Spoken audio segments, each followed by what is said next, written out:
Hello guys, j'espère que vous allez bien. Alors, je vous souhaite la bienvenue dans cette vidéo. Ça sera une vidéo très instructive, je vous assure, parce qu'aujourd'hui, on a un invité spécial qui est mon très cher frère Viklesh. Alors, cet invité, il est là, je vous assure, pour changer votre mindset. Son expérience, ce qu'il a vécu, son vécu, je vous assure, ça va vous donner 5 ans d'avance sur votre projet entrepreneurial, 5 ans d'avance sur votre vision de business. Parce qu'on a devant nous Viklesh, qui pour moi est l'un des chefs d'entreprise qui m'inspire beaucoup. Voilà, c'est mon frère. C'est mon frère et chef d'entreprise. Ce qu'on va te demander, Viklesh, c'est déjà de te présenter parce que moi, je te connais en tant que mon frère, en tant que mon ami et surtout en tant que grand entrepreneur. Alors, pour nos invités qui sont là en train de nous suivre, j'aimerais bien que tu puisses te présenter, nous dire qui tu es vraiment et ce que tu fais dans ton quotidien. D'accord, Alan, je tiens à te remercier. En tout cas, je suis très honoré et je remercie aussi ceux qui sont en train de voir la vidéo. En tout cas, j'espère que je serai à la hauteur de vos attentes. Bien sûr. Et pour répondre à ta question, je vais me présenter. Donc, je m'appelle Viklesh Moulier, entrepreneur. Pas encore investisseur, mais ça ne va pas tarder. Ouais. Et je suis le fondateur de la Viklesh Agency. J'ai 22 ans, j'habite à Blois, en France. Wow, super.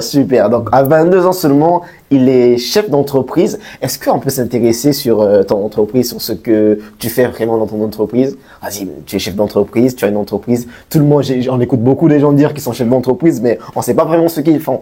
Alors, est-ce que tu peux nous dire qu'est-ce que tu fais dans ton entreprise? C'est quoi le but de ton entreprise? Quelle est la valeur que ton entreprise, elle apporte au monde? La valeur que mon entreprise apporte au monde, en tout cas, c'est une très belle question et c'est la première fois qu'on me la pose. Wow. Voilà pourquoi je voudrais y répondre en premier. Disons que la valeur que j'apporte au monde, elle est de manière indirecte. Aujourd'hui, on sait que la plupart des emplois sont fournis par des PME. Et nous, on travaille avec ces PME, on les permet de survivre, on les permet de croître, en leur apportant plus de prospects et plus de clients. Donc, notre travail à nous consiste à apporter de la demande à ces entreprises. C'est plus souvent connu sur le terme utilisé, on dit génération de leads. Ça, c'est le terme connu par le grand public. Donc, c'est de l'acquisition de prospects que l'on fait grâce à des stratégies de marketing digital et de marketing automation. Wow. Donc, en gros, tu es entre l'entreprise et ses potentiels clients. Oui, c'est bien ça. Wow. Et tu dis vous travaillez. Donc, le fait que tu mentionnes vous, ça veut dire que tu n'es pas seul dans ton entreprise. Juridiquement, je suis seul. Cependant, je travaille avec des partenaires. Et donc, je suis par exemple, mon entreprise est Patterns Meta. Donc, on est reconnu comme étant des partenaires par Facebook. Et sur toute la France, dernièrement, j'ai regardé, on n'était que 48. Donc, sur les 68 millions d'habitants qu'il y a sur toute la France, on n'est que 48 à être reconnus comme tel. Et d'autres, c'est peut-être sur, en fait, il y a des média buyers. Moi, c'est plus du media buying, mais je fais de la génération de leads. D'autres agences vont faire du media buying sur la vente, sur de la conversion, donc pour optimiser les ventes sur des magasins e-commerce. Et donc, quand on vient en fait prendre tous ces panels, on n'est pas très nombreux. Wow. Ça veut dire que tu fais partie des 48. J'ai pas répondu à la question. Non, mais on te laisse avancer. Là, on avance petit à petit pour comprendre parce que c'est étonnant, incroyable. À 22 ans, tu figures parmi les 48 entreprises reconnues par l'univers Meta. Oui, en fait, c'est pas si compliqué que ça de faire partie de ces 48 par exemple. Faut juste savoir que on peut faire partie de cette de ces 48. Faut juste déjà le savoir. L'année dernière, ils étaient que 33. Moi, ça fait pas longtemps que j'ai intégré ce groupe plutôt fermé, faut dire. Et faut juste prouver à Facebook qu'on a assez de connaissances pour proposer leurs services à des entreprises. Donc, en gros, si on comprend bien, en ce moment, c'est vraiment Internet qui fait la base de ton entreprise. Oui. Donc, toute ton entreprise est centrée sur du digital, Internet? Oui, l'entreprise, le service est centré sur le digital. Donc, on fait de la publicité, c'est au cœur de notre système de délivrabilité. On travaille pas, par exemple, qu'avec Meta, on travaille aussi avec un CRM, HubSpot. Et donc avec qui aussi on est partenaire. Wow. Après, on utilise aussi à côté pas mal de logiciels pour du marketing automation. On a Make, on a Zapier. Ouais. Et donc, c'est tout un système qui est là. Ouais, j'essaie de comprendre, mais vraiment, wow. Et est-ce que à côté de ça, à côté de ce casque, de ce chapeau de chef d'entreprise, est-ce qu'à côté, tu as une vie où toute ta vie, c'est ton entreprise? J'aimerais bien que toute ma vie soit mon entreprise. Cependant, ce ne serait pas possible. Donc, à côté, j'ai une vie, je suis chrétien, donc, dans la semaine, je vais à l'église 4 fois. Pas juste pour aller prier, parce que je suis aussi batteur. Je suis batteur dans notre groupe de louanges et je fais de la batterie. Donc, je vais aux répétitions. Les jeudis soirs, on se retrouve frères et sœurs à l'église. Donc, du coup, c'est des moments de partage. On discute sur la parole de Dieu et on prend le temps de discuter avec le pasteur, par exemple, sur des sujets qu'on ne comprend pas. Et si on a aussi l'impression que le pasteur se trompe sur quelques sujets, en fait, c'est le moment de lui dire en public. Mais ce qui est bizarre, c'est que tu me dis que tu pars à l'église pendant 4 jours. Tu es chef d'entreprise, dirigeant d'entreprise. Comment tu arrives à trouver du temps pour les 4 jours à aller dans l'église et à vaquer à certaines occupations? On va dire que c'est une question de priorité. C'est une question de priorité. Parce que aujourd'hui, si je ne dépendais que de l'entreprise, si je ne m'imposais pas cela, j'aurais jamais le temps pour faire autre chose. J'aurais pas le temps pour passer du temps avec les proches, avec la famille. J'aurais pas le temps. Je travaillerais même les dimanches. Je serais que dans le guidon H24. Donc même dans mon sommeil, je rêverais de business. Cependant, puisque je sais que étant un être humain, je dois pas vivre que pour le travail. Je dois aussi profiter de la vie. Du coup, je m'impose cela. Et pour moi, en tout cas, aller à l'église, prier, être en famille, tout ça là, en fait, on va dire que pour moi, ça fait partie de la vie. D'accord. Donc, si je comprends bien, en résumé, on peut comprendre qu'on peut être chef d'entreprise, diriger une entreprise et avoir quand même du temps avec la famille, du temps pour aller à l'église, le temps pour son loisir. Est-ce que tu as un loisir quelconque? La batterie. Ok, la batterie, d'accord.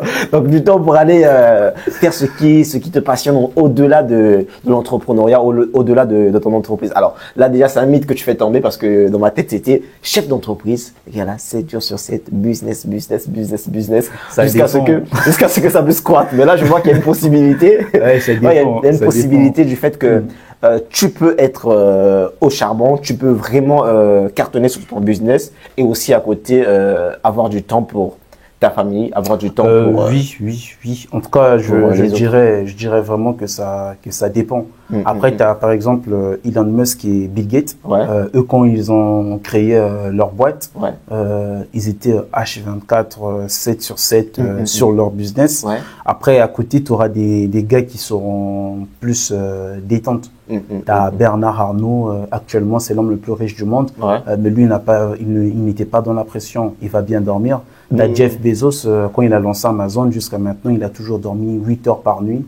Le gars, il prend ses week-ends. Donc, en gros, ça dépend vraiment de la mentalité de tout un chacun. En fait, au-delà de la mentalité, je pense qu'il faut écouter son corps.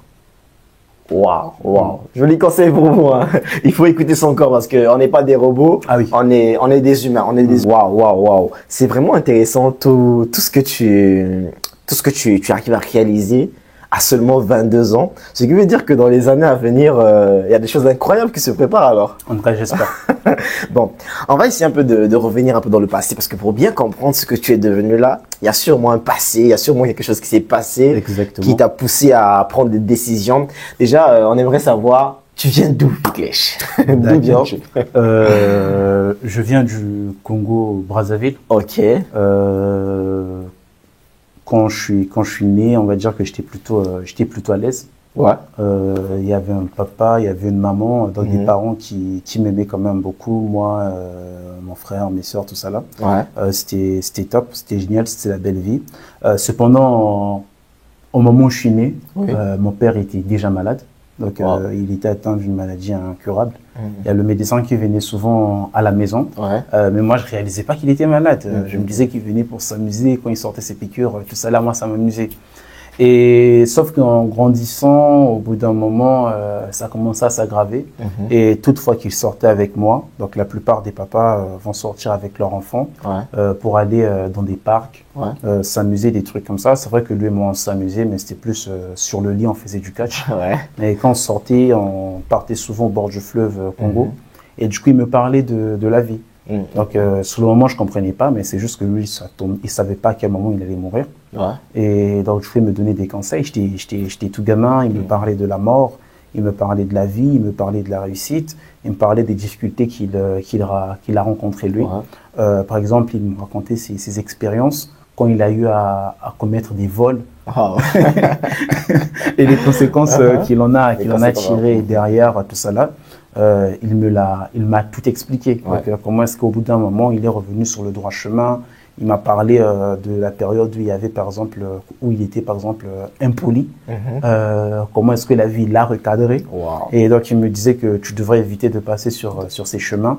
Et moi, j'entendais une partie de mon cerveau enregistrer cela, mais je réalisais pas sur le moment. Et quand j'aurai 9 ans, donc, quand je suis né, de ma naissance jusqu'à sa mort, il a souffert pendant 9 ans. Et il viendra par mourir. Et à la veille de sa mort, il m'avait fait venir sur son chevet. Il m'avait dit des trucs. Donc, il m'a dit, n'écoute pas ce que les gens vont te dire. Quand tu es sûr de quelque chose, vas-y, fonce. Il m'a dit plus de choses que ça. Mais ce sont des trucs que je garde surtout pour moi. Mais c'était vraiment le résumé du message. N'aie jamais peur. Personne ne te dit ce que tu dois faire. Quand tu es convaincu de quelque chose, vas-y, fais-le. N'aie pas froid dans le dos. N'aie pas peur. C'est toi le boss. La vie s'arrêtera un jour. Il me dit, mais je te promets que je vais guérir. Et on pourra encore se battre au lit, des trucs comme ça. Mais le lendemain, il est mort. Après ça, il y a ma mère aussi qui était dans l'entrepreneuriat. Donc, elle était dans l'import-export. Elle vendait du poisson salé au marché total. Et avec la crise des subprimes, elle va subir 2 braquages et elle va faire faillite. Du coup, elle a dû liquider quand même la plupart des avoirs, donc tout le patrimoine familial va être dilué pour éponger les dettes. Et malgré ça, ça ne suffisait pas. Et c'est ma grand-mère à moi, Nicaise, qui va vendre des terres à elle pour venir compléter cela. Et donc, c'est après ça, du coup, ma mère, elle va voyager. Donc, je vais me retrouver au pays, moi, mon petit frère, sans père, sans mère. Et du coup, donc c'est la famille qui va s'occuper de nous. Donc, ce qui était quand même assez bien avec la famille, c'est que on n'a jamais dormi en famille. Il y avait toujours quelqu'un pour prendre soin de nous, même si au bout d'un moment, tu vas sentir que les parents sont plus là. Sur le plan affectif, ça a changé les trucs. Il y avait toujours quelqu'un pour prendre soin de nous. Au bout d'un moment, il y a mon cousin qui était directeur général dans une entreprise à Pointe-Noire, une boîte d'assurance, et qui va s'intéresser sur moi par rapport à mes résultats sur l'école. Il disait il disait que j'étais brillant, et il se disait que s'il me laissait dans l'endroit où il m'a trouvé, en fait, c'était du potentiel qu'il pouvait gâcher. Donc, il a dit, c'est bon, Viclèche, tu viens, Salomon dans la famille. C'est bon, Salomon, tu viens, je vais te prendre sous mon aile, je vais t'apprendre des trucs. Et je suis parti à Pointe-Noire avec lui, j'ai passé 2 ans. Et pendant ces 2 ans, j'ai appris pas mal de choses. Déjà, pour l'anecdote, au moins 2 fois dans la semaine, quand il rentrait chez lui, il apportait des millions. Moi, je suis sur le canapé, je joue à la play, il met des millions, il dit mets pause, je mets pause. Il me dit quand il y a combien. Et la première fois, j'étais traumatisé, tout ça là. Il t'expose déjà à la richesse, il t'expose. Non, mais j'avais peur d'un moment et j'ai compté, la première fois j'ai compté, je me rappelle, c'était 8 millions. Les sommes qui sont venues après, je m'en souviens pas. La première fois, c'était 8 millions. Et après ça, par exemple, je me suis surpris, puisque j'ai fait pipi au lit jusqu'à l'âge de 13 ans. Donc, pour ceux qui me pissent jusqu'à présent, sachez que vous pouvez encore vous en sortir, c'est pas fini. Donc, quand je pissoli, une fois j'ai pissoli tout ça là, je sortais le matelas et en soulevant le matelas, donc il y a un sac qui est tombé et j'ai remarqué que juste à côté de là où je dormais, il y avait beaucoup d'argent. Oh ouais. Donc il avait dispatché de l'argent à gauche, à droite, des trucs comme ça. Et au bout d'un moment, à force d'être exposé à de l'argent, ça ne me faisait plus rien. Donc j'étais habitué avec. Je me surprenais oublier que j'avais mis de l'argent dans une poche pendant 6 mois. Je vais redécouvrir pendant 6 mois et je vais être là à réfléchir pendant 2 semaines jusqu'à me souvenir. Ah, ça remonte qu'il y a telle date. Et quand on me commande, va acheter des trucs, j'oubliais tout ça là de rendre la monnaie. Les gens se disaient peut-être que j'essayais de garder la monnaie pour moi, mais c'est juste que j'oubliais. Donc pour moi, l'argent c'était devenu quelque chose d'assez normal. Donc après ces 2 ans, je vais revenir à Brazzaville pour vivre avec mes 2 grands-mères, donc des victimes suite à la guerre civile qu'il y a eu au Congo. Donc l'une avait eu un accident, paralysé, tout le côté gauche de son corps est paralysé. Et l'autre avait reçu des éclats d'obus sur la tête et elle a perdu certains de ses sens. Et pendant ces moments, c'était quand même difficile. Manger, c'était compliqué. Je me rappelle, pendant 2 mois, j'ai porté les mêmes vêtements. Je sentais mauvais. Mais quand même, tu quittes d'un certain cap et tu redescends à un certain niveau encore plus bas. Mais quand même, malgré ça, j'avais le courage de les draguer des filles. Et on me repoussait très souvent. Donc je me demandais, mais c'est quoi le problème? Aujourd'hui, quand j'y réponse, c'est. Tu te rends compte que la vie c'est une évidence. C'est une évidence. Et malgré ça, en fait, pour moi, c'était pas un problème. Et après, il y a quelque chose que j'ai bien aimé. On a commencé à travailler sur l'agriculture avec mes grands-mères. C'est ma première expérience entrepreneuriale. Waouh, c'est avec la grand-mère. Avec les grands-mères, on a commencé à travailler sur l'agriculture. Au bout de 2 mois, on avait maintenant de quoi manger de manière récurrente. Tous les jours, on pouvait manger. Bon, c'était des légumes. Quand même, vous mangez. On mangeait quand même. Après, au bout de 6 mois, on pouvait maintenant assurer le déplacement pour aller à l'école. Et comment vous vous êtes dit, là on souffre, il faut qu'on trouve quelque chose à faire? En fait, je viens d'une famille d'entrepreneurs à la base. D'accord. Il n'y a pas de fonctionnaires chez nous. Tout le monde se débrouille. Donc, soit il y a des entrepreneurs, des personnes qui vont construire des sociétés, soit on a des gens qu'on appelle des coopérants, des gens qui font des coopérants, tout ça. Donc, ce sont des businessmen à petite échelle. Et donc, on est de cette famille, donc des commerçants, des trucs comme ça. Et l'un de mes arrière-grands-pères, Coco Philippe, donc, dans son vivant, il était l'un des plus grands commerçants de l'Afrique centrale. Cela l'a même valu de rencontrer le pape. Ah ouais. À l'époque. Ça veut dire que c'est génétique, hein, chez vous. Je comprends alors tous ces exploits que tu as accomplis en ce moment. En fait, on peut dire que c'est génétique. En fait, disons que la famille chez nous, en fait, l'environnement nous pousse à entreprendre. On a moins peur. Quand il faut prendre des risques. Cependant, on n'est pas tous doués. On n'est pas tous bons dans la gestion. Je vois. D'accord. Donc, je comprends bien. C'est surtout le fait que tu t'es retrouvé en bas de l'échelle, face contre le mur. Vous êtes dit, non, on lance quelque chose pour pouvoir survivre. Ouais, on lance quelque chose pour pouvoir survivre. Ça, c'est une idée qui est venue de mes grands-mères, par exemple. Je leur ai posé la question. Mais pourquoi est-ce qu'on souffre comme ça? Et du coup, elles essayaient de répondre. Je dis, mais avant que vous puissiez être accidenté, qu'est-ce que vous faisiez bien avant? En fait, elles m'ont dit qu'elles étaient dans l'agriculture. Et je me suis rappelé que même gamin, on partait au village avec elles. J'ai passé la plupart de mon temps au village. Un bon villageois. Et donc, du coup, on leur a fait la proposition. Donc, du coup, c'est cette activité qu'on a lancée dans l'agriculture avec mes grands-mères, du coup, qui nous a permis de vivre pendant 3 à 5 ans. Waouh. Maintenant, c'est à quel moment que tu quittes le Congo pour arriver ici en France? Déjà, je quitte le Congo pour arriver en France après mon bac. Après le bac, j'étais déjà aussi allé à l'université, je fais à la fac des sciences. Je m'étais spécialisé dans la biologie, donc plus sur la partie statistique. Donc, travailler sur des données sur le plan biologique. En tout cas, ça me passionnait vraiment et j'aimais beaucoup. Je rêvais en tout cas de travailler en laboratoire. Wow. Ouais, ça me faisait rêver. Après ça, il y a ma mère qui entre-temps avait entrepris une demande de regroupement familial. Okay. Et après, du coup, c'est arrivé. Elle a apporté ce qu'elle a pu. Nous aussi, de notre côté, on a apporté ce qu'on a pu. On a pris le visa et en fait, on a voyagé. D'accord. Et c'est comme ça que. Et là, tu arrives en France, tu croises une autre réalité ou peut-être quand tu arrives tu arrives en France, tu croises une nouvelle réalité. Et là, qu'est-ce que tu te dis? Est-ce qu'il faut continuer dans la biologie? Est-ce que ces gènes entrepreneuriales commencent à agir déjà, avoir un effet? Qu'est-ce que tu rencontres quand tu arrives en France? Déjà, quand je suis arrivé, je voulais continuer mes études. Je partais en fac de médecine. Je suis arrivé après Parcoursup.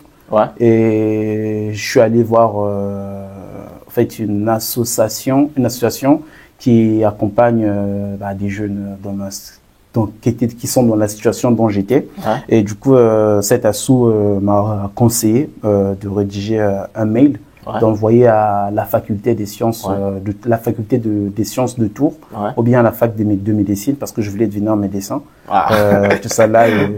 Donc, ouais, du coup, quand je l'ai fait, ils avaient plus de place normalement, mais vers septembre, ils m'ont renvoyé une réponse, ouais, me disant que c'est bon, ils ont une place de disponible, je pourrais intégrer la faculté.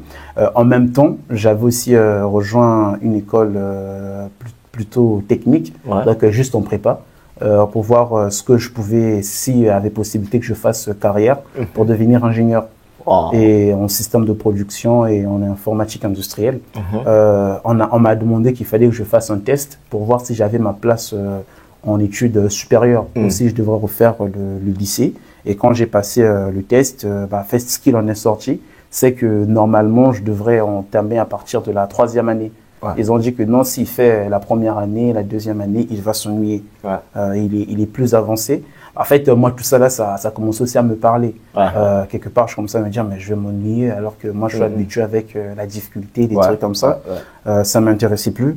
Du coup, je vais me mettre à la lecture. Je commence à chercher de nouvelles horizons. Ouais. Et comme par magie, le premier livre sur lequel je tombe, c'est Père riche, Père pauvre.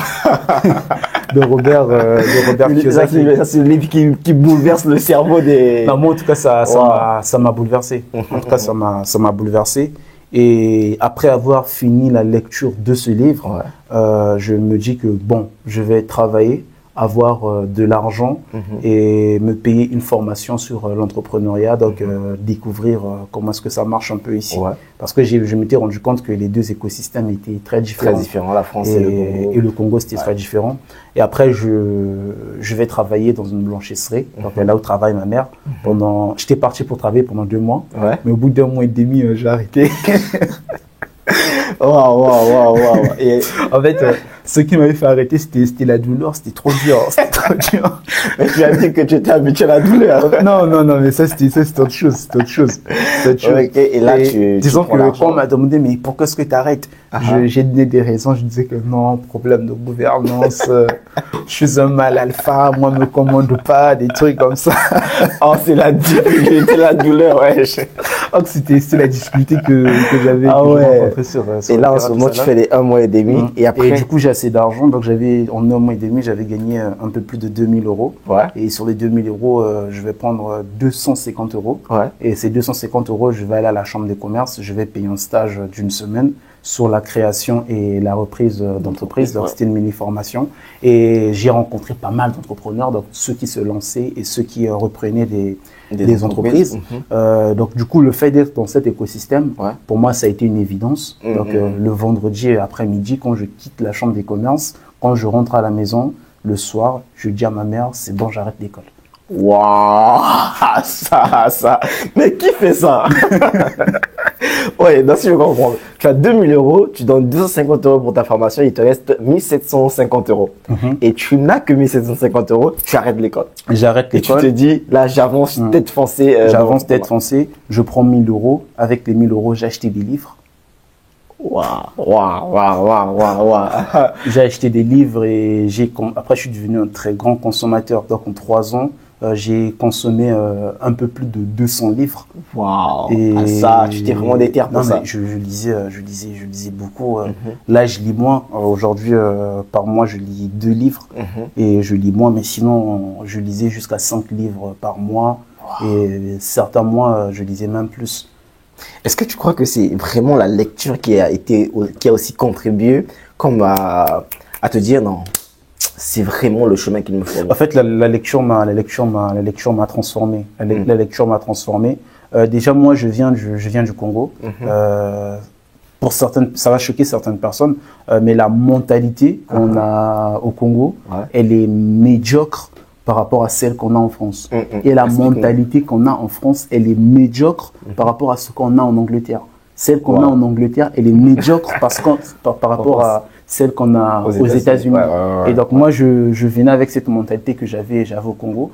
Déjà au Congo, on est très dépendant. On est très dépendant mentalement. Donc c'est pas très rare de voir des adolescents qui ont 40 ans.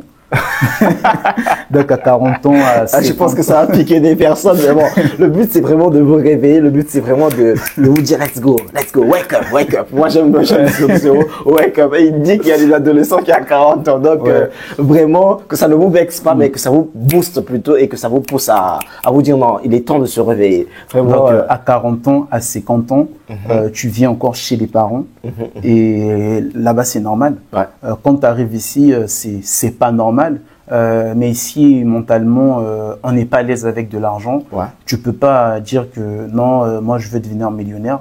Et la plupart du temps, une fois sur 5, je vais dire 4 fois sur 5, comme moi je l'affirme en public, je vois des gens mal me regarder.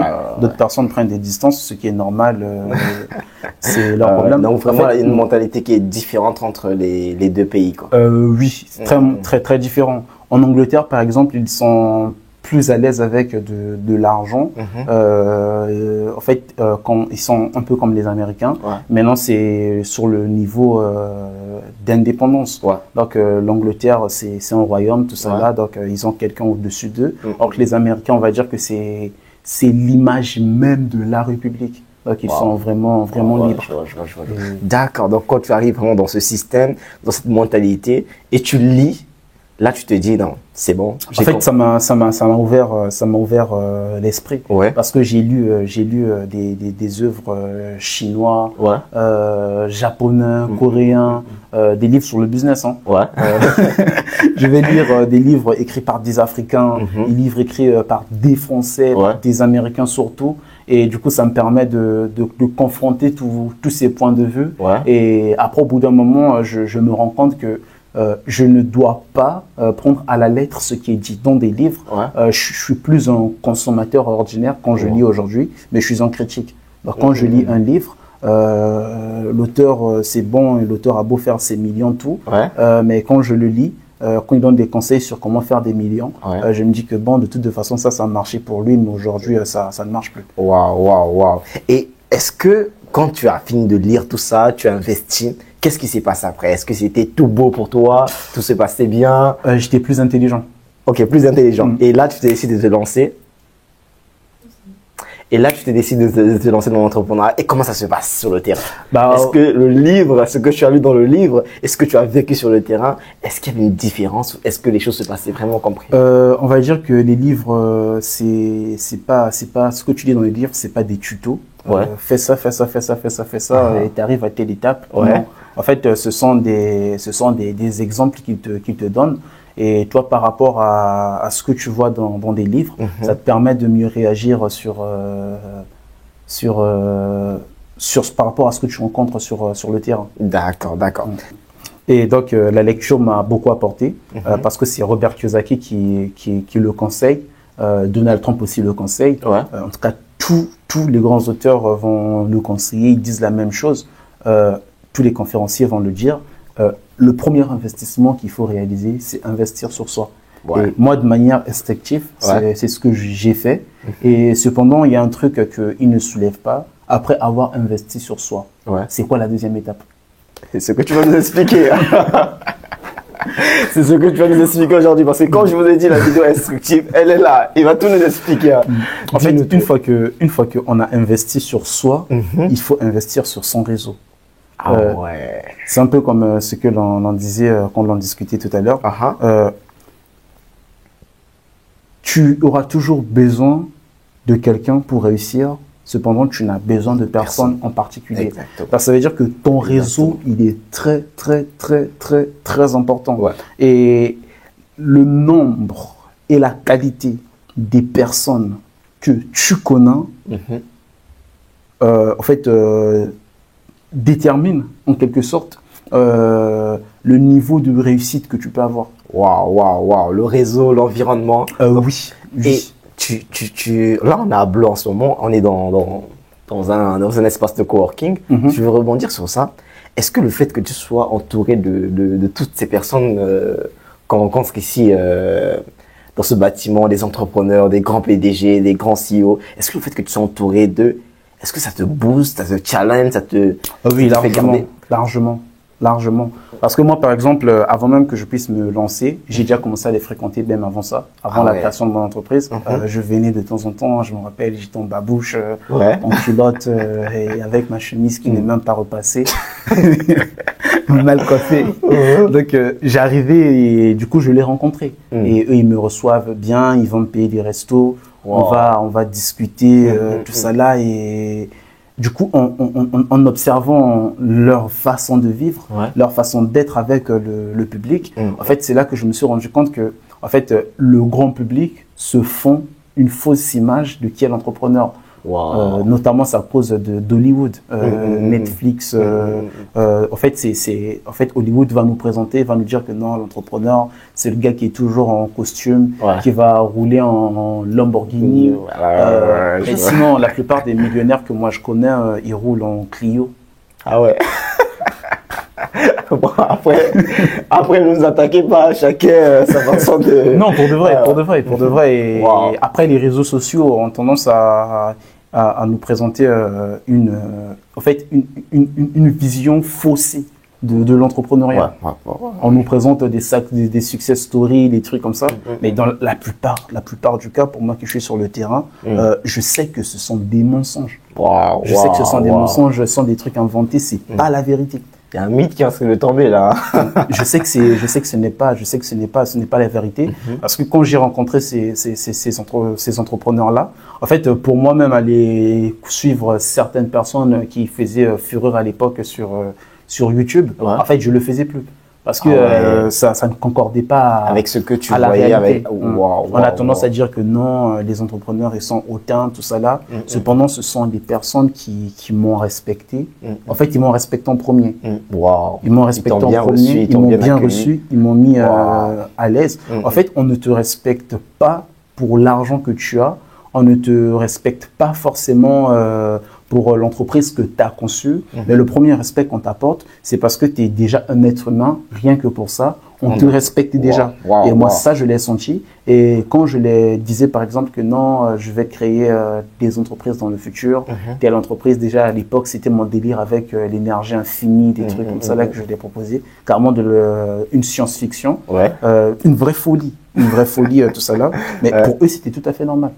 Eux, ils ne rigolaient pas, mais pourtant, dans ma famille, toute fois que j'en parlais, on me dit, mais toi, t'es bizarre.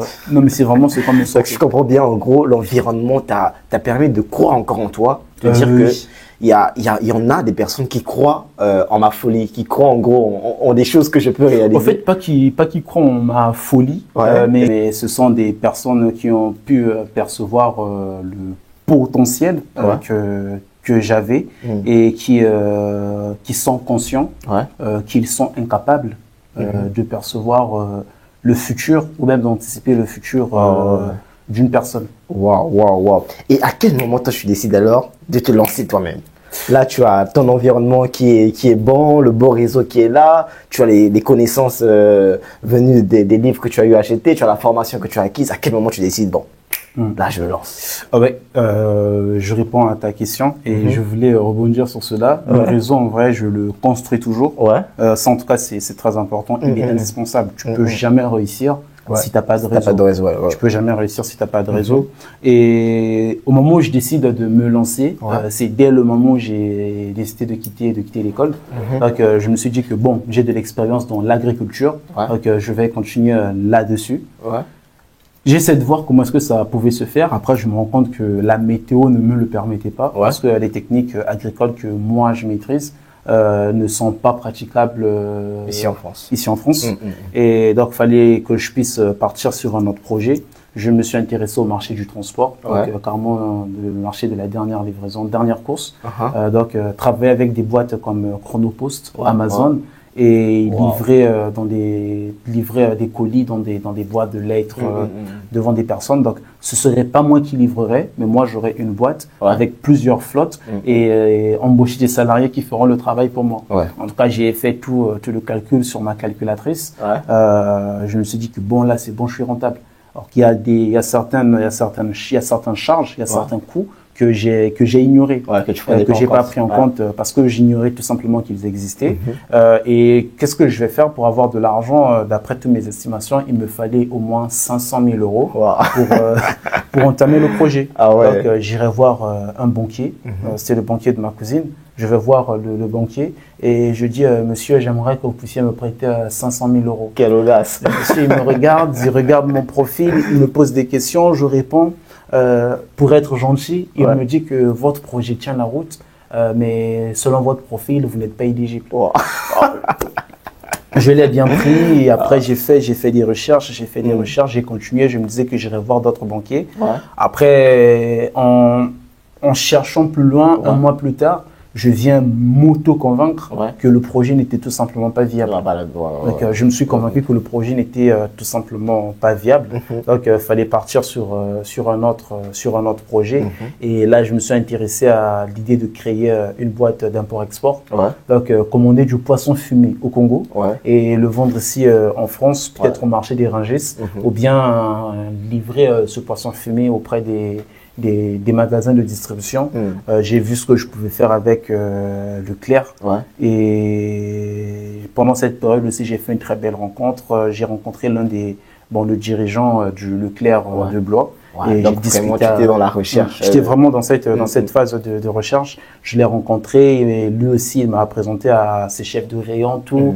L'un d'eux m'a permis de rencontrer la boîte qui fournit Leclerc. Et j'ai rencontré l'un des gars qui était dans cette boîte, on a discuté tout. Et après, il fallait que j'aille voir déjà la douane pour voir les modalités selon lesquelles on pouvait faire de l'importation. Et quand j'arrive à la douane me dit que nous, on peut pas vous laisser faire cette activité parce que les lois en vigueur que la Commission européenne a mis en place ne le permettent tout simplement pas. Je dis, mais comment? Ils disent que non, c'est sur le plan sanitaire. En plus, c'était en plein Covid-19. Donc, ils étaient vraiment absents sur le plan sanitaire. Et là, tu te dis encore l'échec encore. Après, moi, je les ai posé une question. Je les ai dit, mais qu'est-ce qu'il faut pour changer les lois? Ils m'ont regardé. Ils se sont mis à rigoler. Ils ont dit que tu réfléchis. C'est ce que l'un d'eux m'avait dit. Il dit que vraiment, tu réfléchis comme ces gars qui se trouvent au sommet. Le terme qu'il avait utilisé, tu réfléchis comme ces cons qui se trouvent au sommet. Quand tu as un problème, une loi te bloque, tu penses que tu vas changer la loi. Et il me dit que tu pouvais bien le faire, malheureusement, tu n'es pas assez gros. Tu pèses pas assez pour le faire. Donc, du coup, moi, là, j'ai retenu ce qu'il m'a dit, ça m'a vraiment touché. Je pouvais changer une loi, mais j'étais pas assez gros pour le faire. Bon, je dis d'accord, je vais passer sur un autre projet. Et toujours dans mes recherches, je vais lire un livre de Robert Kiyosaki. Je pense que c'était son 7e ou son 8e livre que je lisais, parce qu'au total, j'ai lu 29 de ses livres. Et c'était le livre L'entreprise du 21e siècle. Et en lisant ce livre, je vais découvrir le marketing de réseau. Après, je vais lire d'autres livres derrière, comme 45 minutes pour changer une vie j'ai oublié comment est-ce qu'il s'appelle. Je mettrai le nom comme ça. Mais c'est un livre Don Fire, de Don Fire. Le gars, il a trouvé. De Don Fire. Et du coup, c'est un livre sur le marketing du réseau, qui explique le système MLM, qui expose toute la puissance. Donc, c'est un livre qui fait une centaine de pages. Je l'ai lu en une matinée. Mais ce livre est très puissant. Donc, il explique ça, le tout. Ça crée un déclic. Et là, ça crée un déclic. Je vais appeler mon mentor. Divin Maïla, on a le même mentor. Ouais. Et coucou, monsieur Divin Maïla. On salue toute la famille Maïla. En passant, quoi. Et du coup, je vais l'appeler, je vais l'en parler. Lui, il va me dire, OK. Vas-y, ça va te faire de l'expérience. Déjà, pour te dire, quand j'ai décidé de quitter l'école, ma mère, elle était contre. Je pense que même le pasteur a essayé de me dissuader, dont la famille, tout le monde, tous mes proches ont essayé de me dissuader. Mais moi, j'étais persuadé que c'était ça. Donc, par rapport à ce que me disait mon père, quand tu es convaincu de quelque chose, vas-y, fais ce que tu dois faire. Et donc, du coup, ça a forgé ma personnalité. Et donc, donc, on va dire que mon mentor, Divin Maïla, il m'a posé une question. Il m'a dit, est-ce que tu le sens vraiment? J'ai dit oui, alors vas-y. S'il y a des trucs qui te manquent, il y a des conseils qui te manquent, moi je vais te les apporter. Mais c'est sur le terrain que tu vas prendre des trucs. Alors, vas-y, tu vas apprendre en tant qu'entrepreneur. Et du coup, là, je suis parti. Et donc, c'est comme ça que j'ai lancé. Donc, quand j'appelle Divin Maïla, c'est Divin Maïla qui va me présenter à l'un de ses amis avec qui ils ont été à l'école, Prince Kenge, oui, c'est bien ça. Et du coup, c'est lui qui va me parrainer pour que j'intègre LR. Et je vais intégrer une très belle équipe. Et du coup, c'est avec eux que je vais vraiment apprendre la vente. Donc, comment vendre, comment faire une présentation d'affaires, comment... En tout cas, convaincre pas mal de personnes. Tout ça là, j'ai vu et c'était très intéressant. Après, je vais lire des livres aussi comme GoPro pour appuyer mes connaissances sur le domaine du marketing de réseau. Je vais lire des livres comme L'école des affaires de Robert Kiyosaki encore. Vraiment, ça c'était vraiment pour appuyer mes connaissances sur le secteur. Et dès que j'ai commencé à faire mes premières ventes, à ce moment-là, j'ai appris à vendre. Je me dis que bon, j'ai plus ma place dans ce système. Faudrait que j'aille maintenant créer un système qui sera plus autonome. Après, je me suis tourné vers l'univers de la crypto. Et là, malheureusement, je vais tomber sur un système où on nous disait de parrainer des gens, pour intégrer le projet. Et il y avait des commissions qu'on devrait recevoir quand on parrainait des gens. Et la crypto produisait de l'argent tous les jours. Des trucs comme ça. Et moi, là où j'étais, mais ça, franchement, ça fait rêver. Ça m'a fait rêver parce que à l'époque, on entendait des histoires que non, il y a des crypto-millionnaires, des trucs comme ça. Moi, je me suis dit que bon, la crypto, c'est un monde fou. Ce projet, il tient la route. J'ai pas voulu vérifier.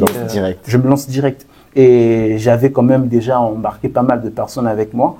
Et au total, les personnes que j'avais embarquées, au total, ils ont tous mis 50 000 euros. Et toi y compris, tu as mis les 50 000? Non, ça, c'est sans compter ce que moi j'avais mis. Attends. Donc, vous avez rassemblé tous ensemble 50 000 euros? Eux, au fait, pour eux, c'était 50 000 euros. Chacun avait mis de l'argent individuellement. Ok. Et ils ont fait une somme de 50 000 euros? 50 000 euros. Et toi, à ton tour? Moi, à mon tour, je me retrouvais dans les 1500 total. J'avais pas mis grand chose en vrai. Donc, en gros, tu les as emmenés Je les ai emmenés avec moi. Donc, c'était parce que, avec LR, j'ai appris la vente et je suis devenu un très bon vendeur. Bon, très bon, c'est peut-être un peu abusé, mais je suis devenu un bon vendeur. Je suis devenu un bon vendeur et du coup, j'ai cette facilité jusqu'aujourd'hui. Elle est encore devenue même plus dangereuse de convaincre les gens. Et du coup, tu emmènes toute une équipe je les emmène avec moi 50 000 euros dans le projet, les 50 000 euros. Et un beau matin, en fait, les gens qui étaient à la tête de la boîte, ils ont disparu. Tout s'écroule. Aïe. Comment tu gères ça? 50 000 euros, tu embarques les gens avec toi. Parce que si tu étais seul au moins, mais là, tu embarques des émotions avec toi, des personnes qui, entre guillemets, croient en toi. Et là, tu perds leur argent. J'ai pensé au suicide. Parce que c'est énorme, c'est énorme. C'est vraiment 50 000 euros, énorme. L'argent des gens, on appelle ça l'argent des gens. Tu prends l'argent des gens, tu investis. Comment tu as vécu ça? En fait, j'ai pensé au suicide. Après, je suis resté calme. Je suis comme ça à me dire que non, là, c'est mieux que je me suicide. Je me dis, mais non, c'est pas la solution, toi aussi. Bon, à ta place. En fait, je me suis rappelé de ce que Robert Kiyosaki dit dans Père riche, Père pauvre. Il dit qu'au lieu de te focaliser sur le problème, commence à réfléchir sur la solution. Parce que chaque problème a sa solution et chaque problème peut être une opportunité. Et pour mon cas, c'était une opportunité de grandir. Et donc, du coup, je me disais, bon, à ma place, Robert Kiyosaki aurait pensé comment? Je ne trouve pas. Je dis, mais Bill Gates aurait pensé comment? Je trouve pas. Mais Jack Ma, il aurait pensé comment? Je trouve pas. MJ DeMarco, comment? Donc, j'ai fait carrément le tour de tous les entrepreneurs que je connaissais. Je trouvais pas. Après, je tombe, du coup, je me dis, mais Donald Trump, comment est-ce qu'il aurait géré? Du coup, je tombe sur une anecdote sur Donald Trump. Il a fait faillite une fois. Il avait perdu, en fait, à cette faillite, a causé une dette de 9 milliards de dollars. Donc, à la fin, il s'est retrouvé avec une dette de 9 milliards. Genre, au moment où il marche dans la rue, il tombe sur un SDF, quelqu'un qui est en train de manger, et du coup, Donald Trump se met à pleurer. Les gens le demandent, mais pourquoi est-ce que tu pleures juste comme ça? Il dit, cet homme qui est malheureux vaut 9 milliards de plus que moi. Et après ça, il est parti, il a travaillé, et quelques années plus tard, il se retrouve avec une fortune de 4 milliards. Et là, je pense qu'il n'est pas loin des 10 milliards. Donc, je me suis dit que c'est lui qui avait un déficit de 9 milliards, a pu redevenir milliardaire. En fait, c'est que moi, je vais m'en sortir, c'est pas 50 000 euros qui va me tuer. Déjà, j'en parle à ma mère et elle se met à paniquer. Je me rappelle, elle était même sur le point de pleurer, des trucs comme ça. En fait, elle était plus mal pour moi. Et le fait de l'avoir mal, je me dis que bon, même si tu as mal, même si tu souffres, tu fais semblant que ça va bien pour la remonter le moral. Et du coup, je fais semblant que ça allait super bien. Et là, du coup, mon cerveau est entré en mode quête de solution. Donc, je me suis mis à chercher une solution. Et après, il y a Michael Assa qui me contacte sur Instagram. On est toujours en contact. Il m'a contacté sur Instagram. Il m'a dit qu'il avait une opportunité pour moi. Il m'a expliqué ce que c'était le closing. Il m'a dit que non, tu seras payé à la commission. Et ce sont des formations qui se vendent 2000 €. Et pour chaque vente que tu vas réaliser, tu vas empocher 1000 €. 50% de commission. Et si tu vends avec le CPF, tu vas empocher un truc de 700, je pense bien. C'était quelque chose de 600. Tu vas empocher 600 € parce que c'était du 30%, je pense bien. En tout cas, tu vas empocher 600 €. Et là, tu te lances. Et là, en fait, je vais me lancer. Je dis que je vais jouer le tout pour le tout. Et le premier mois, j'ai pas fait de vente. J'étais vraiment déçu. Et c'est Mickaël qui va me dire, t'inquiète, ça va le faire. En plus, on avait Mathias qui nous boostait tous les matins. Et c'était des discours de motivation. Non, vous n'êtes pas des flemmards. Vous allez le faire, tout ça là. Et après, il y a par exemple on était dans un canal Telegram, t'as des gens qui racontaient des témoignages que non, on a fait tant. Hier, moi, j'ai fait 10 000 € de vente, 5 000 € de bénéfices, de commission, tout ça là. Et en plus, il y avait aussi une fille, franchement, elle est trop forte. Elle, jusqu'aujourd'hui, elle est dans le closing. Clara Groff. Clara, elle a, en 8 mois, elle avait fait 1 million. Et toi, commission. En 8 mois, 8 millions de commission. Non, 1 million. En 8 mois, elle a fait 1 million en commission. Ça veut dire qu'en termes de vente, mais c'est une machine. Et toi, ça t'a pris combien de temps précisément pour rembourser les 50 000 € que tu devais? Pour rembourser les 50 000 €, il m'a fallu 4 mois. Il m'a fallu 4 mois pour rembourser les 50 000 €. Non, mais après, moi, je me dis que en 4 mois, j'ai quand même été assez lent. J'ai quand même été assez non, mais lent. les gars, vous vous rendez compte de ça? En 4 mois, il a une dette de 50 000 €. Et en 4 mois, il rembourse la dette qu'il a. Non, mais sérieux. En ce moment, c'est sûr que quand tu as remboursé ça, quel effet ça t'a fait? En fait, je m'étais juste senti libre. Je me suis senti libre et je me suis aussi senti fier. En fait, on va dire que je me suis senti être un homme. Je me suis senti être un homme parce que j'ai pu résoudre un problème. Au début, j'ai pensé au suicide, des trucs comme ça là, parce que c'était quand même assez grave. Et je pense qu'à ma place, beaucoup de personnes auraient vraiment franchi le pas. Ils sont suicidés, quoi, direct. Mais ayant résolu ce problème, je me suis vraiment senti étant un homme. En fait, à partir de ce moment, ma mentalité a changé. Voilà pourquoi je disais que ça m'a permis de grandir. C'était une opportunité pour moi de grandir. Je me suis dit que chaque problème a sa solution. Et là, tu te lances dans le closing, tu rembourses tes dettes et c'est quoi qui s'ensuit après? En fait, ce qui s'ensuit, c'est que juste au moment où je termine de rembourser mes dettes, le système il va s'effondrer parce que les deux associés vont se séparer. Divergence de vision pour la boîte. Donc, l'un va développer, va recréer sa propre structure, toujours dans le closing, toujours le même système. Et l'autre va essayer de faire la même chose, je pense bien, mais ça ne va plus marcher pour lui. D'accord. Et toi, au milieu, qu'est-ce que tu fais? Au milieu, du coup, je me demandais, je vais chez un tel ou bien je vais chez un tel. Déjà, c'était clair que pour moi, je partais avec Mathias. Parce que pour moi, c'est lui qui m'a vraiment apporté de la valeur. Vraiment, pour moi, c'est l'un des meilleurs vendeurs de toute la francophonie. Ah ouais, c'est un monstre. C'est un monstre. Ah ouais, Mathias, en passant, je te salue. Hein.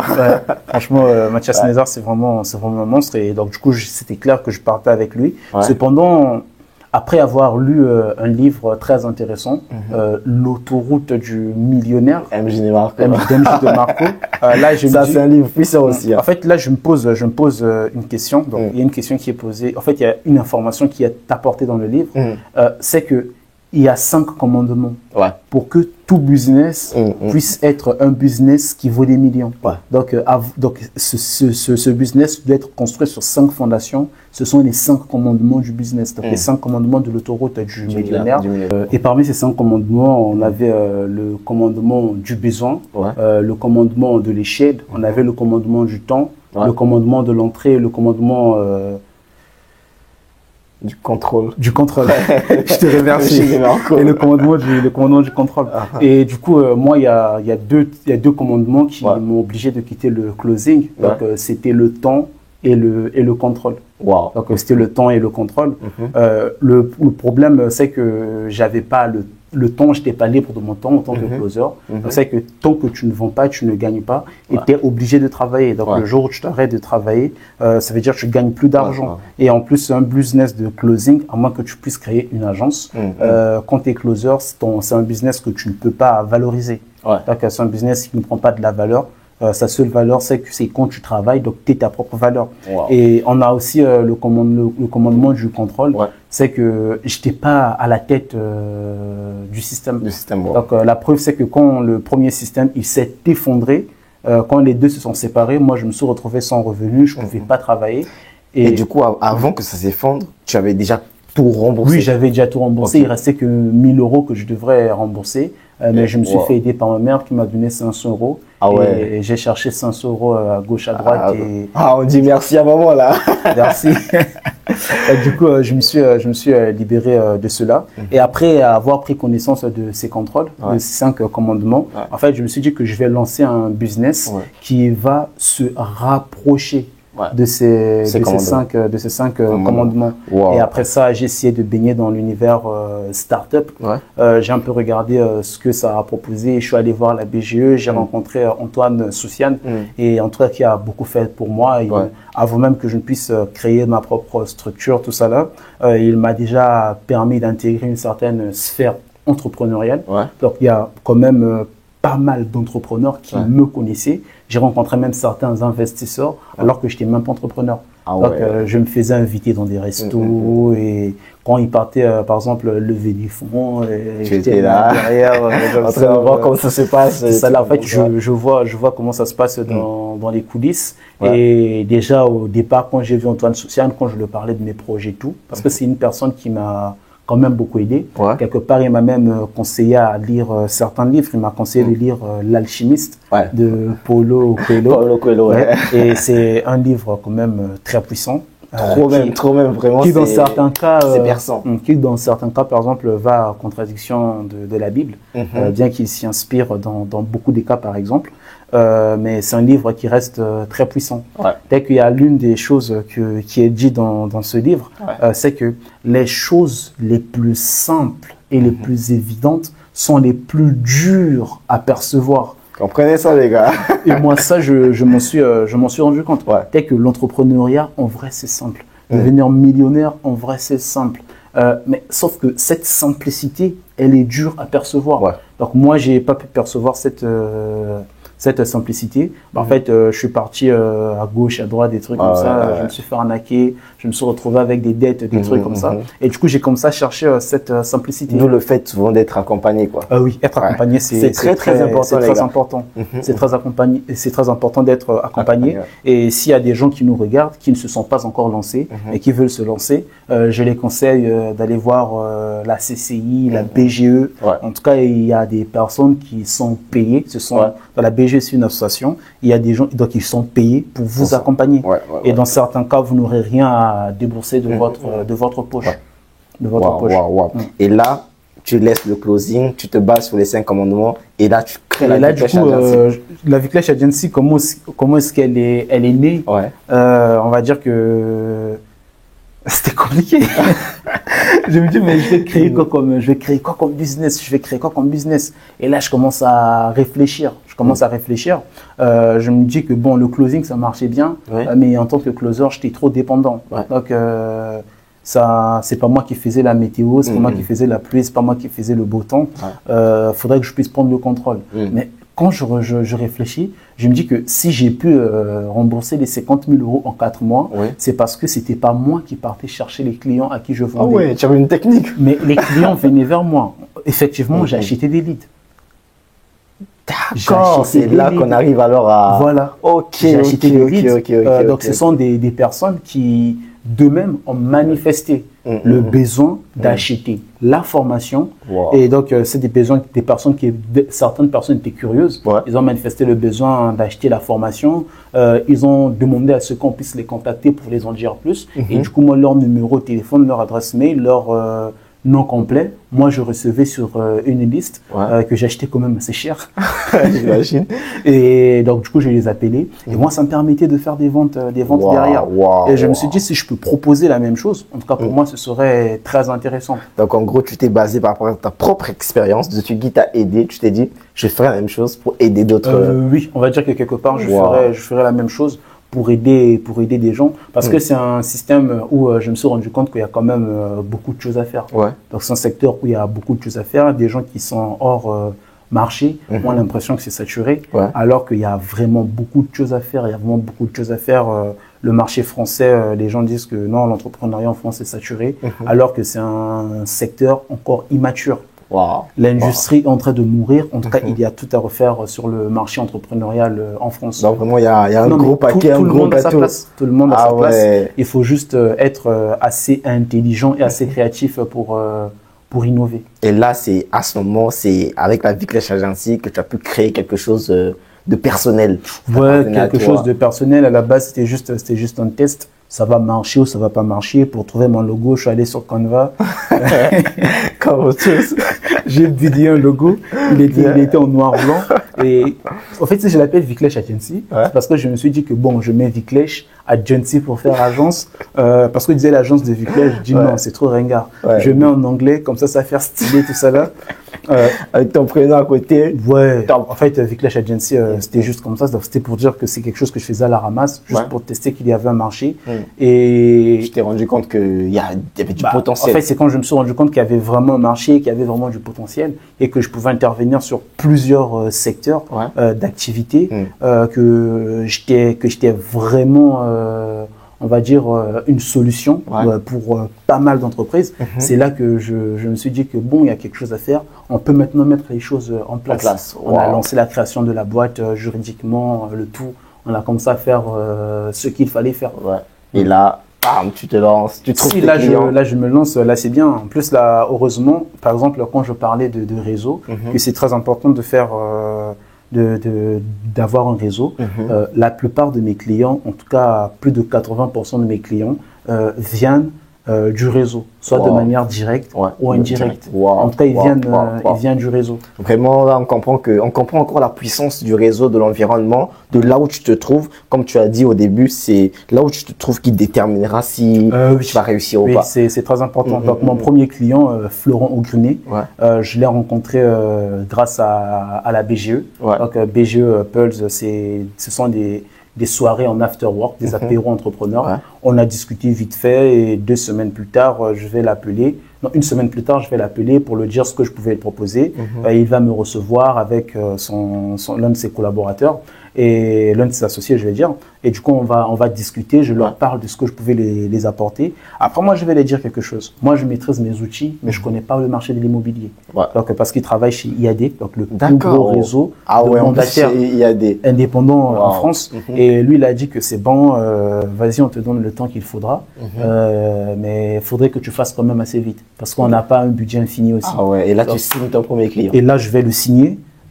Quand je vais signer avec Florent Grinet, et du coup on va commencer à travailler. Donc le premier mois c'était catastrophique, il n'y avait pas de résultats.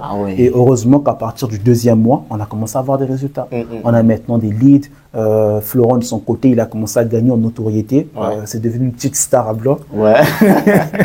Et là du coup c'était maintenant très intéressant. Et du coup au sein du réseau IAD, ça commence un peu aussi à parler de moi. Après je vais rencontrer Julien Lecomte. Je ferai connaissance avec Christophe Courcial, qui au fur et à mesure, je vais rencontrer Philippe Oudard. Et là, le réseau s'étend. Donc là, le réseau, c'est l'autre là, le réseau s'est comment étendu. Et le fait de travailler avec IAD, quand je rencontre des entrepreneurs ou des entreprises, quand je leur dis, mais tiens les gars, je travaille avec IAD, non mais ça pèse. Ça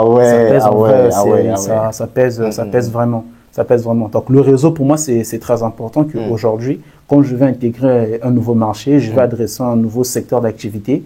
Je ne pense pas à la publicité. Je ne pense pas forcément à faire des appels à froid. Ce que je fais, c'est que je regarde dans mon réseau qui a un contact avec ce marché. Donc en gros, toi, ton téléphone, c'est vraiment ton outil, quoi. Oui, le téléphone, c'est l'outil. En tout cas, il y a une habitude aussi que j'ai, c'est de rencontrer les gens de mon réseau alors que j'ai rien à les demander. Je les invite pour qu'on se fasse un resto. Je leur dis que non, c'est pour passer du bon temps. Et effectivement, on va passer du bon temps. Tu sais en fait, je fais de mon mieux pour solidifier la relation qu'on a entre nous. C'est très important. Et eux, quand ils ont besoin de services, ils vont m'appeler. Et moi, dans la mesure du possible, je fais de mon mieux pour ne pas dire non.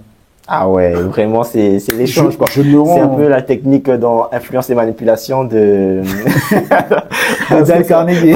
Ça me rappelle. Parce que les géants, ils s'entraident, quoi. Ils se battent c'est pas comme si c'était des dettes entre dettes, mais ils se battent vraiment à être là pour les autres.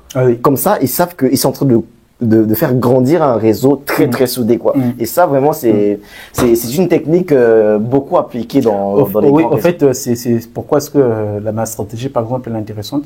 C'est parce que plus une personne a du succès, moins les personnes qui l'entourent sont là pour elle. Il y a des gens qui vont se rendre présentes juste pour de l'argent. Il y a ceux qui seront là que pour l'image. Et du coup, toi, quand vous vous connaissez et que tu apportes une vraie relation d'amitié, en tout cas, ça change tout. Ça crée une différence. Tu lui apportes quelque chose qu'il n'a pas eu pendant les 10 années qui ont suivi.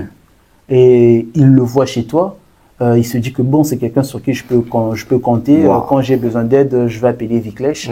Par exemple, si je dois aller pitcher sur mon projet, j'ai l'un de mes amis que j'ai rencontré aussi grâce à un réseau. En fait, je suis allé 2 fois. Il avait besoin de quelqu'un pour aller pitcher pour lui. Je suis allé pitcher son entreprise, alors que j'ai rien à voir avec ce secteur d'activité. Mais j'ai fait cela pour lui. Je me rappelle une fois, je lui ai dit que non, je suis disponible. J'avais un rendez-vous. Et j'ai annulé. J'ai dit que bon, on ramène le rendez-vous à l'après-midi, j'ai un imprévu, tout ça là. Je suis allé, j'ai pitché pour lui et tout.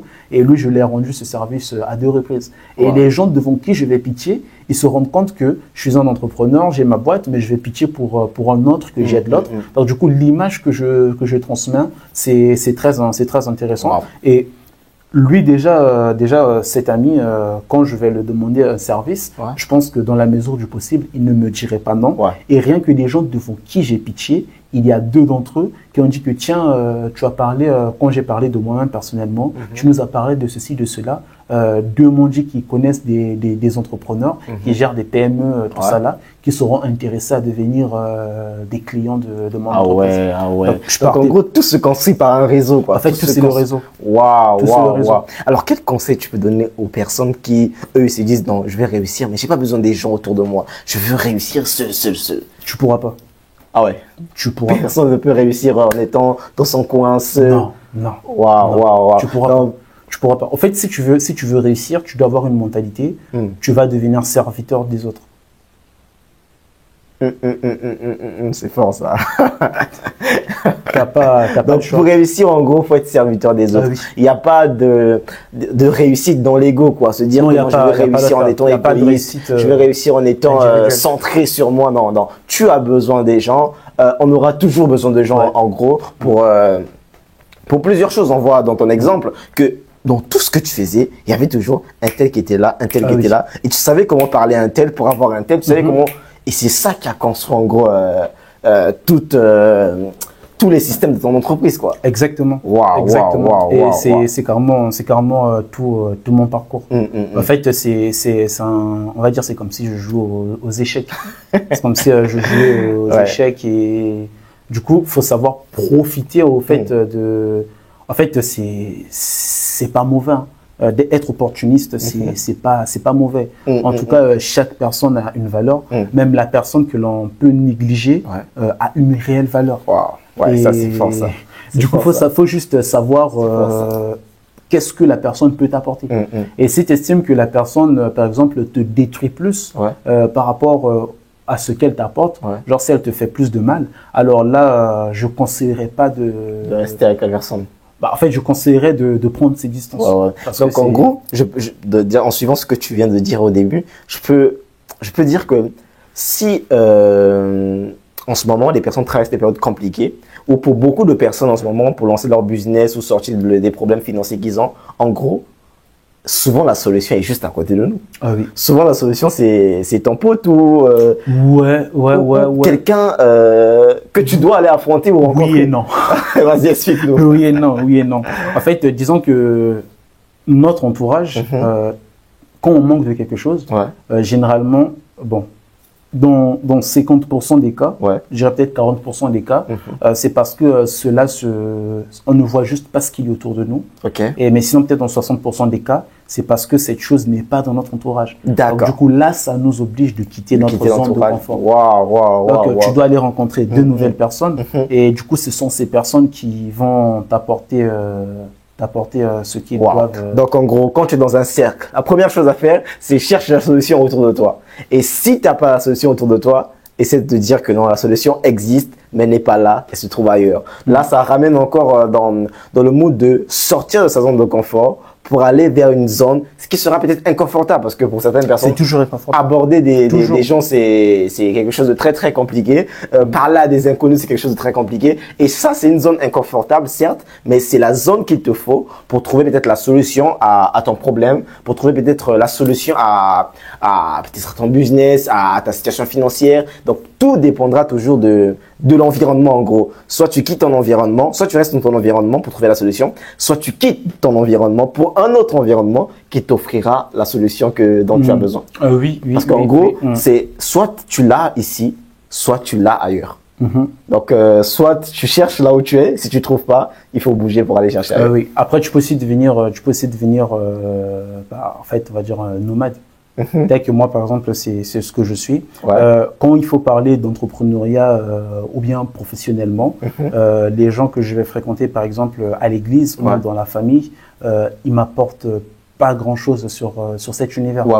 Ils m'apportent pas grand-chose sur cet univers. Au contraire, si je vais me confier à eux pour ces problématiques,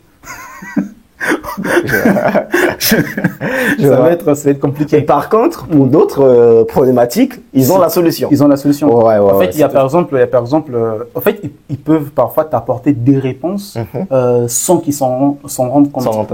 Mais une fois qu'ils se mettent à réfléchir, c'est fini ça. Alors, quel est le conseil, Viclèche, pour terminer, que tu peux donner à un jeune en ce moment qui peut-être, je te donnerai 3 cas pour essayer vraiment de structurer un bon conseil. Un jeune qui en ce moment veut se lancer, il procrastine à tout moment. Il veut se lancer, mais il hésite. Il sait bien que pour lui, il est fait pour entreprendre. Mais il a peur de faire le premier pas parce qu'il a peur peut-être de l'échec. Il a peur de ce que les gens vont penser de lui. Et pour un jeune qui en ce moment a tout abandonné parce qu'il a fait la première faillite. Parce qu'il y en a beaucoup, ça a raté une fois, c'est bon, c'est pas fait pour moi. Et toi, quel est le conseil par rapport à ton vécu, par rapport à tout ça? Regarde, là, tu as construit une entreprise et tu as deux autres entreprises dans lesquelles tu es actionnaire. Donc, tout ça par rapport à ton expérience, quel est le conseil que tu peux donner à un jeune en ce moment qui est en train de nous suivre? En fait, cherche ton pourquoi. Ok, développe. Disons que si on fait quelque chose, c'est parce qu'il y a une raison. Et tu ne vas jamais faire quelque chose sans qu'il y ait une raison. Et si tu ignores le pourquoi, la raison pour laquelle tu dois faire quelque chose, crois-moi, tu auras beau être l'homme le plus motivé de la Terre, tu vas toujours procrastiner. Wow. Il faut un vrai pourquoi. Donc, par exemple, si tu veux devenir, en fait, tu veux créer une entreprise, tu dois savoir le pourquoi est-ce que tu veux créer ton entreprise. La première réponse qui va te venir dans ton esprit, bon, c'est parce que je vais devenir millionnaire. Mais pourquoi veux-tu devenir millionnaire? Et tu vas remarquer que au bout d'un moment, au bout du 7e pourquoi, tu te rendras compte que si tu veux créer une entreprise, c'est pas pour une raison égoïste comme juste devenir riche, mais c'est qu'il y a une vraie raison qui te tient à cœur, qui te motive. Donc, en gros, à force de creuser, tu crées quelque chose au-dedans de toi qui te pousse à avancer. Donc, ça deviendra ton moteur. Et le fait de, par exemple, prendre écrire ce pourquoi sur ton mur, donc sur une feuille que tu vas plaquer sur un mur ou bien sur ton plafond. Et moi, ça, je le fais par exemple. Ah, moi aussi, je plaque toujours sur moi, c'est sur le plafond. Donc, quand je dors, quand j'ouvre les yeux le matin, c'est la première des choses que je vois. Tu vois 100 000 € ce mois-ci. Moi, c'est carrément 200 millions. C'est carrément 200 millions. Ça veut dire, toi, là, quand tu te réveilles, tu vois un grand rêve que tu dois réaliser, quoi. Oui, après, pour moi, c'est des rêves. J'en avais quand j'étais petit, mais là, j'ai plus de rêves. J'ai que des objectifs. Ah, ça me rappelle Harvey Specter. Alors, donc, en gros, les jeunes, ce qu'on peut se dire entre nous, c'est de chercher vraiment le pourquoi, la raison pour laquelle on fait les choses. Et quand on a vraiment la flamme et ce pourquoi, c'est comme tu as dit, c'est le moteur. En gros, c'est ce qui nous motive à avancer. Et même quand on fait faillite, comme par exemple pour toi, lorsque tu as échoué dans certains points, tu savais le pourquoi tu voulais. Ouais, après, c'était pas des échecs. Bon, tu considères ça donc quoi? C'était, en fait, pour moi, je le considère plus comme des opportunités d'apprentissage. Tout à l'heure, on parlait d'Antoine Soufiane. Il m'a dit une chose qu'il avait tirée lui dans le livre L'Alchimiste. Il dit qu'il n'y a pas de hasard dans la vie. Il n'y a que des rendez-vous. Alors, ça veut dire que si tu échoues quelque part, c'est juste, en fait, c'est une opportunité pour toi. Si tu es né dans une famille pauvre, c'est une opportunité pour toi de faire tes preuves ou d'avoir une histoire incroyable. Tu es parti de zéro, des trucs comme ça, mais tu as pu te construire. Donc, en gros, tu peux voir l'échec différemment. Tu peux le voir différemment. En fait, c'est ça qui t'a motivé, quoi. Oui, en fait, tu échoues qu'à partir du moment où tu dis que tu t'arrêtes, ou qu'on t'abandonne. Tant que tu écoutez, les gars, écoutez. Tant que tu t'es pas arrêté, tant que tu n'as pas abandonné, tu n'as pas échoué. Waouh. Donc, en gros, les gars, vous n'allez jamais échouer parce que let's go pour la réussite. Et chaque fois que vous fléchissez, on peut dire que vous tombez, vous fléchissez, voilà, essayez de vous relever parce que vous avez un pourquoi, vous avez un moteur, un carburant, quelque chose qui vous motive. Donc, essayez de retrouver le pourquoi et ça vous relève et ça vous pousse à ne pas abandonner et à continuer. Et pour ceux qui hésitent, qu'est-ce que tu peux les dire, qui hésitent en ce moment de se lancer? Pour ceux qui hésitent, ils ont peut-être le pourquoi, mais ils hésitent toujours. C'est comme quelqu'un qui sait que je dois aider, mais en fait, moi, il y a quelque chose que j'ai fait, comme me disait de retourner à l'école ou bien de trouver juste un emploi, que ce que je fais, c'est risqué. C'est que je m'imaginais sur mon lit de mort. Rarement, tu t'imagines sur ton lit de mort et tu te dis que, bon, t'as 145 ans. Toujours dans la bulle, le gars, il est toujours dans la bulle. Voilà pourquoi il met 200 millions d'euros. Donc, tu t'imagines sur ton lit de mort à 145 ans. Et tu te demandes quand tu serais en train de mourir, ou même quand tu serais grand-parent ou bien papa, que tu raconteras ton histoire à tes enfants. Est-ce que tu seras fier du fait que tu ne te sois pas lancé, du fait que tu es abandonné? Ou est-ce que tu serais plus fier de dire à tes enfants, à tes petits-enfants, ou même sur ton lit de mort, est-ce que tu seras fier de toi, de te dire à toi-même que bon, je me suis lancé, je l'ai fait, ça n'a pas marché, mais j'ai fait de mon mieux.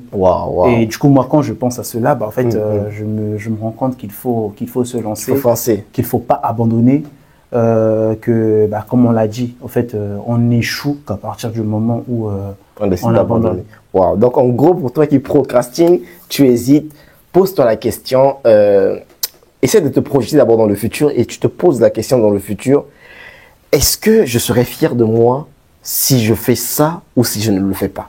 En gros, tu te mets dans ton état de papa, de grand-parent qui raconte sa vie. Est-ce que tu serais fier de raconter le fait que tu as hésité de faire ci ou que tu n'as jamais fait ce que tu pensais? Et moi, je t'assure vraiment, c'est quelque chose de très, très profond que lorsque on essaie de faire une petite rétrospection, voilà, j'ai le mot, rétrospection, et on essaie de se revoir nous-mêmes, on se dit non, il y a des choses que j'aimerais faire que je ne fais pas, mais plus tu trouves un pourquoi, et plus tu te projettes, tu arrêtes de procrastiner, tu dis non, je le fais maintenant, j'y vais, et peu importe ce que ça va donner, tu as dit, mieux vaut souvent essayer et rater que de ne rien faire, quoi. Que de ne rien faire. Donc, en gros, n'aie pas peur de ce que les gens appellent échec. Change le nom un peu comme fait le PDG Viclech. Ce sont les opportunités. Voilà, tu dis que ce sont les opportunités. Let's go, je me fonce. Et au fait, on n'a pas parlé d'un truc aussi que les entrepreneurs fuient souvent. Les chiffres. Les chiffres. Ah ouais. Attends, les chiffres. Là, vraiment, on va rechuter sur les chiffres. Dis-moi, où en es-tu en ce moment par rapport aux chiffres de ton entreprise? D'accord. Les chiffres de mon entreprise, aujourd'hui, la Viclech Agency, donc mon agence de génération de leads, tourne à hauteur de 5 000 € par mois, en tout cas en moyenne.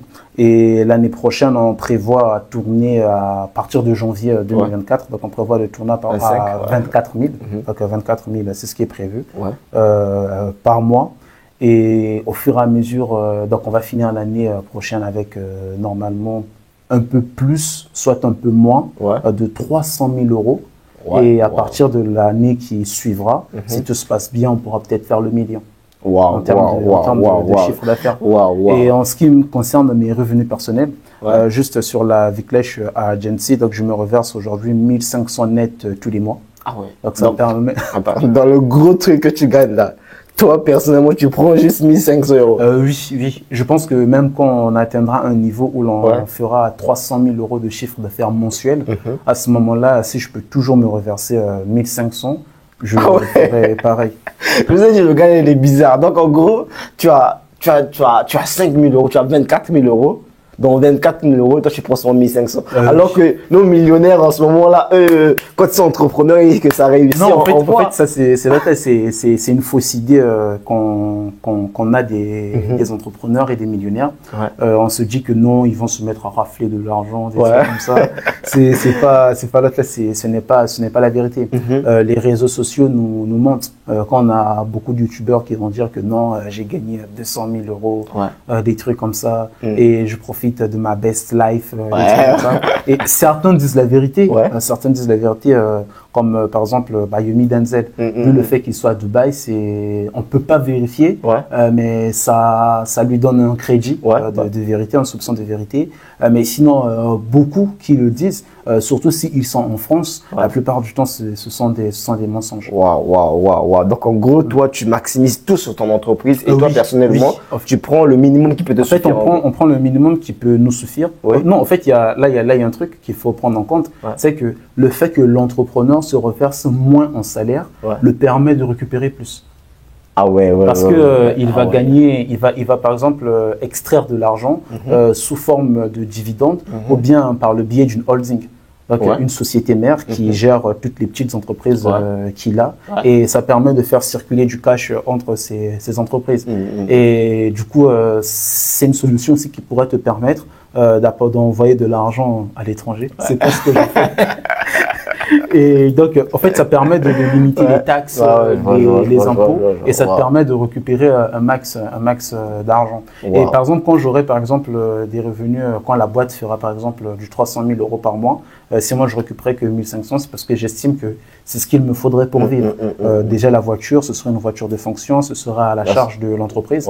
Une partie de mon loyer, c'est l'entreprise qui va s'en occuper. Donc en gros, tu fais en sorte que quoi? Tous tes problèmes perso, tu rejettes à ton entreprise. Pas tout, mais autant le maximum, que possible. Quoi, le maximum, oui. Et toi, tu prends le minimum qu'il te faut, peut-être pour tenir un mois et tout ça. Ouais, pour tenir un mois, des trucs comme ça. Moi, je me surprends passer le mois avec 700 euros. Ah ouais, l'entrepreneur humble, ça. Non, mais c'est suffisant, c'est suffisant. Et par exemple, ici au Lab, il y a quand même des entrepreneurs que je connais. Je vais pas me mettre à les citer parce qu'il y a une discrétion qu'ils veulent avoir. Mais ce sont des gars qui, sur le papier ou bien sur leur compte en banque, en fait, ils ont des millions, des trucs comme ça. Mais tu vas aller voir en Clio, des trucs comme ça. Donc là, en fait, l'humilité précède la gloire. Donc, non, mais ça, c'est. Non, l'humilité, c'est. Parce qu'il y en a quand ils gagnent beaucoup, ils veulent tout à fait montrer. Ils veulent montrer la best life, comme tu dis. Ils veulent montrer ceci, cela. Mais non, mais de manière générale. De manière générale, c'est difficile de reconnaître un millionnaire sur la route. C'est très difficile. Waouh. Donc vraiment, j'espère que tout ce qu'il a eu à dire là vous a bouleversé. Parce que moi-même qui suis en train de l'interview, je vous assure que je sors avec beaucoup plus de connaissances. Mon mindset reçoit des coups et c'est ça qui forge. En gros, quand tu écoutes le témoignage d'une personne, quelqu'un qui est passé par des épreuves de vie entrepreneuriale, qui est passé par un prêt, et plutôt une dette de 50 000 euros. Donc, je te rends compte, 50 000 euros et il a relevé la pente grâce au closing. Il a vendu à des compétences qu'il a développées. Ce que toi, tu aurais peut-être pu appeler échec. Lui, il a dit que c'était une opportunité pour lui de croître. Et là, il s'est en sorti. Et là, il est chef d'entreprise. Il dirige son entreprise. Et il espère encore, c'est quoi, combien qui est sur ton plafond? 200 millions. Ce sont les 200 millions. 200 millions d'euros. Donc, en gros, le gars, il a la rage. Il a la revenu rage. Passif. Donc, de revenus passifs. Et vous voyez, il rajoute encore. En fait, c'est largement possible. On a Robert Kiyosaki. Aujourd'hui, l'ensemble de son patrimoine est valorisé à plus d'1 milliard, 1,4 milliard. En fait, c'est flou parce qu'il a aussi une dette qui a à peu près la même valeur.